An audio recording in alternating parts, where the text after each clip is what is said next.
we do deal with a lot of trauma release. And in fact, I have what we call a release ritual, which is specifically to help people to release trauma and emotions and the heaviness. Because we do, like you said, it is something that's passed down through our blood, it comes through the DNA, it comes through the memory, it comes through our energy, you know. Absolutely. And the way that we're raised as well. So all of those things have an effect that we are in the process of shifting.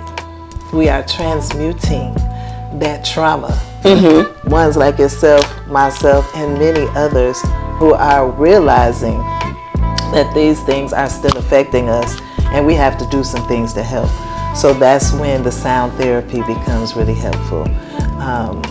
Reiki of all different types, massage therapy, because it's stuff that's really inside of us. You know, deep like, embedded inside. You know, when you get angry and people will say, calm down, but not realizing when you're angry, your body has secreted all these hormones that make it almost impossible for you to calm down until a period of time passes. So it's a similar type thing, you know. We've had some time to pass, and now we're more aware. Like, my mother suffered with depression, but we didn't have a word for it. You know what I mean? Not at that time. I didn't hear about depression until I was about 30 years old, like 20 years ago. I'm not going to talk about the Jamaican food. I mean, you're going to get me. You're making me hungry. It's funny that you resonate and found your tracing your lineage back to the Sun people. When I was there, you know, I really connected with the Zulus. And so I've, you know, say they claimed me, gave me a name and all of this. So I say, you know, now when I did my lineage, of course it went to like East Africa, Nigeria and things like that. But if you're even familiar with like the Bantu people, which is what the you know, the Zulus are a part of, they've also come from East Africa and migrated down. And I just really felt close to them. I remember growing up, my mother teaching us about Shaka Zulu, you know, and there was an African song that my mother used to sing. I come a Zimbo, Zimbo Zaya, I come a Zimbo, Zimbo Z. See them there, the Zulu warriors. And so that is something I've sung to my kids as a lullaby and something I would never forget. And so being able to go there and being connected with the actual Zulu people, and you know, it's just an amazing. That was powerful. It was. I mean, so much we can go in on all of that, even from the spiritual and herbalist side. Like I had my Nsingoma, and that was the change for me in my life with the spiritual connection. I grew up as a Christian and things like that, but you know, we always hear about these witch doctors. We see it on TV, you know, the Real Housewives, they went and took a trip there and they had and so I was like, I'm here, I want to see a witch, a witch doctor too, you know. And it's like I learned so much education, not witch doctors, so let's get that correct first. But that was my ignorance. Deal with your own. That's what I mean by eating. You got, in order to transform, you gotta deal with your own dung. Oh my God, I can't. That's a good way that you just added that picture. See, Dr. O, we coming in. Yes, you gotta deal with your own dung. That is one big pile of shit. In order to transform many. Depression is a direct result of oppression. People say it again. Say that again. What you said is a direct result of oppression. Oppression. All right. Yes. Okay. So even when we watch our movies, like the Butler movie, the Black Bottoms, The Color Purple, where it's really obvious to see, you know, that someone depression, they're numb, they can't function, they're alive, but they're not really living. You know, that type of thing is what we have been doing to survive for hundreds of years, and now we're waking up, you know, especially the young people, because they're like, no, I'm not even going to grow up with that type of energy. Absolutely. Because they automatic, like it's a part of the beautiful things that's happening on the planet. Everything is shifting as the prophecies had said they would. Absolutely. And so the young people are being born with the energy, but they are rejecting it. And so the ones of us who came before them came with the information to help clear some of that stuff, so they don't have to come up with that same type of depression as the generations before them, even though we're still living through racism and oppression. So we're healing through while enduring it at the same time, which it has made it much more difficult. That's why it's taken us a little bit longer, but yet we're still, that's just how powerful we are. I tell people it's like the difference between a Catholic church and a Holy Rollers church. Okay. You know, you gotta come. Yeah, y'all pulling the Holy Ghost in there. Pulling all the holies up in there, yes. What happens is that when it comes to the hormones, and this is why our product is gender specific, because it affects women differently than how it affects men. So whenever we consume sugar, what happens is that it causes an elevation in our cortisol level, right? And then cortisol, when it comes to women, how it affects women differently than men, cortisol competes for the same building block material as progesterone. Okay.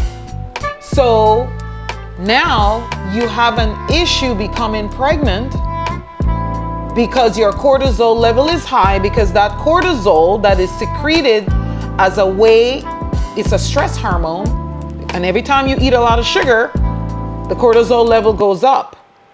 So what happens is that when that cortisol level goes up, it's competing for the building block material for progesterone. So as a result, as a woman, you're gonna have a hard time getting pregnant. This is why we see a lot of women with issues with fertility, because the progesterone level goes down. And what happens is that the estrogen level goes up. When the estrogen level goes up, and this is because there's a hormone that is called sex hormone binding globulin. And whenever you consume sugar, what happens is that it causes it causes a decrease in the production of the sex hormone binding globulin and the responsibility Sex hormone binding globulin. So if that hormone is producing at a very small rate because of the sugar, you have excess estrogen, and then you also have excess testosterone.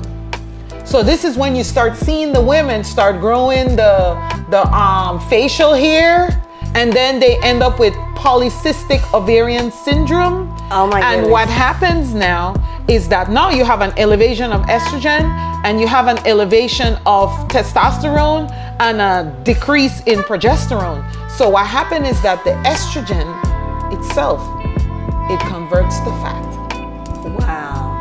And even the cortisol, because our cortisol goes up, which is a stress hormone, it gives you that belly fat. And so fat itself is going to produce even more estrogen. So then you start getting bigger and bigger and bigger because you are consuming sugar. Wow. And for this reason now, we have young girls having heavy menstrual cycles, Yes. mood swing during their menstrual cycle. We have women who's been going through menopause for 5-10 years and getting hot flashes. And then we have all the cellulite. It's all because we've been consuming sugar and the estrogen is elevated. Y'all ain't seen Dr. O until I'm gonna be snatched, baby. I don't know, they done told me they can stretch out my skin from before I had a baby and don't have any stretch marks. Baby, y'all gonna be mad.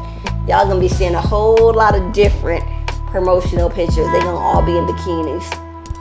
Yes.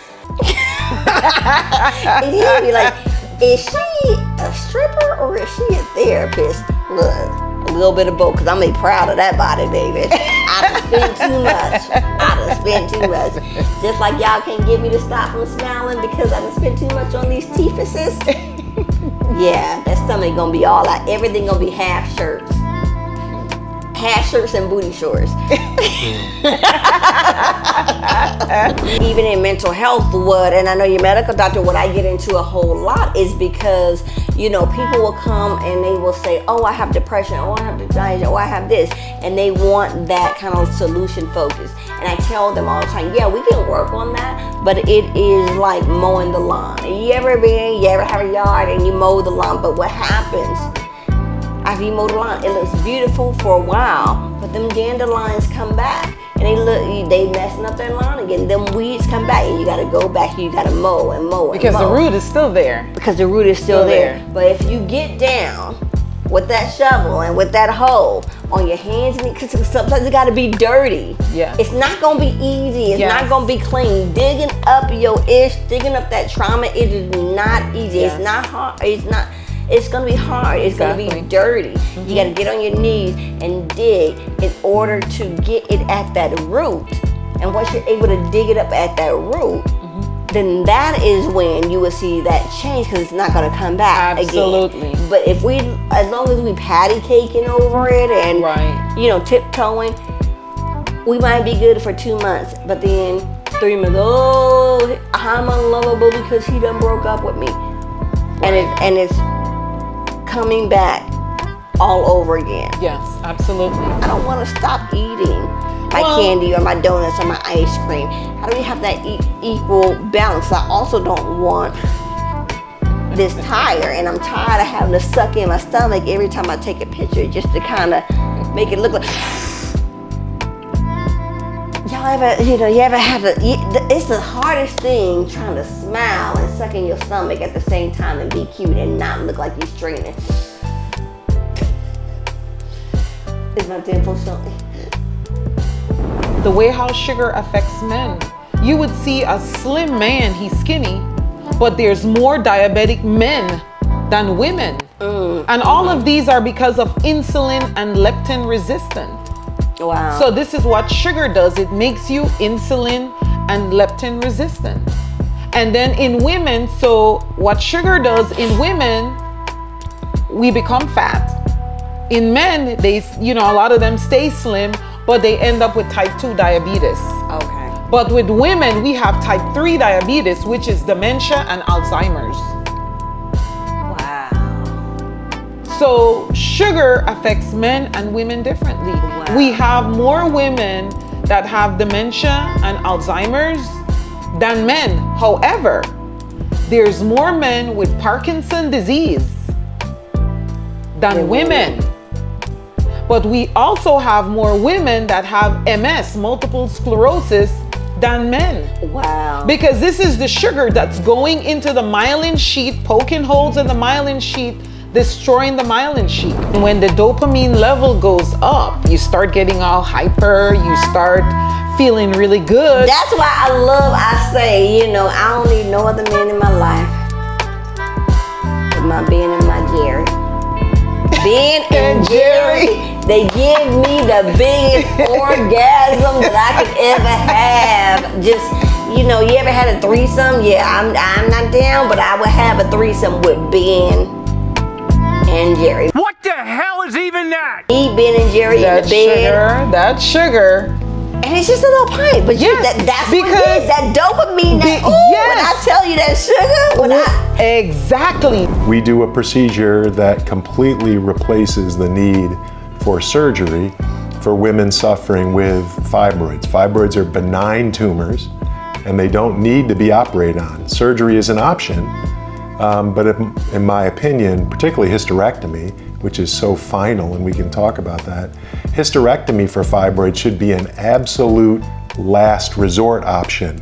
But unfortunately, many women receive it as the first and only option, and they fail to mention this tremendous procedure that we do called UFE, uterine fibroid embolization. Sometimes people call it uterine artery embolization. It's the same procedure. It takes about 30 minutes to perform. It's done as an outpatient. So patients come to the Atlanta Fibroid Center, have this amazing procedure. They recover at our center for several hours and go home, not only with all their parts, with just a Band-Aid. That's it, a Band-Aid covering the spot where we went in. So it's minimally invasive procedure with a recovery of about a few days, 5 days maybe. And it's not like a surgical recovery. The next morning they're up, moving about, walking around. You know, it's a very simple procedure, simple to recover from. It's much safer than surgery. Okay. It's much less invasive than surgery. The recovery is much shorter, covered by all insurance. I don't reach out to celebrities. I don't hang with celebrities. I have a pretty Dr. Lipman. Right. So fibroids are the most common pelvic tumor seen in women. They're benign. They're not cancerous. They're made up of smooth muscle and fibrous tissue, so they're hard and firm to the touch. They're like rocks. And that's how they cause their symptoms. Based on where they're located in the uterus, they'll press on things. Like ones located near the lining of the uterus cause heavy periods. Ones that are in the front of the uterus sit right on top of the bladder, causing urinary frequency and waking up at night to urinate. Those on the lateral aspect will press on pelvic nerves to cause pain. Ones that are located in the back of the uterus will press on the colon, cause constipation, often lead people in another direction. They're chronically constipated and they see a GI doctor instead of getting their fibroids fixed. Ones located near the cervix cause painful intercourse. So there's all sorts of symptoms that can be associated with fibroids because they, depending on where they're located, our patients will commonly have all of that. Heavy bleeding, pelvic pain, urinary frequency, sciatica, you know, stuff that is associated with throwing out your back. You can get the same pain from a fibroid and throw off the doctor. The doctor's like, oh, you got sciatica, let's send you to a back doctor. You know, and no, the problem is fibroids. She needs her fibroids fixed. Can't wait to see you on TikTok doing a little TikTok skit with your tools or something like that. Now, last question before do the wobble. we go. You can do the wobble? Wobble, baby, wobble. The question is, can you do the electric slide? Oh, that's really old. I'm younger than that. You're new school. That's for the older folks. Well, the grown and sexy. Well, that's my generation right there. You already called me cute earlier, so now you're calling me grown and sexy. Uh-oh, you better watch out now. There are a lot of urban myths, and I write on our website blog pieces about the stuff that I've heard over the years. My fibroids are too big, I have too many, I'll end up needing a hysterectomy anyway, I can't have children after UFE. All of those are myths. We've had numerous children after UFE.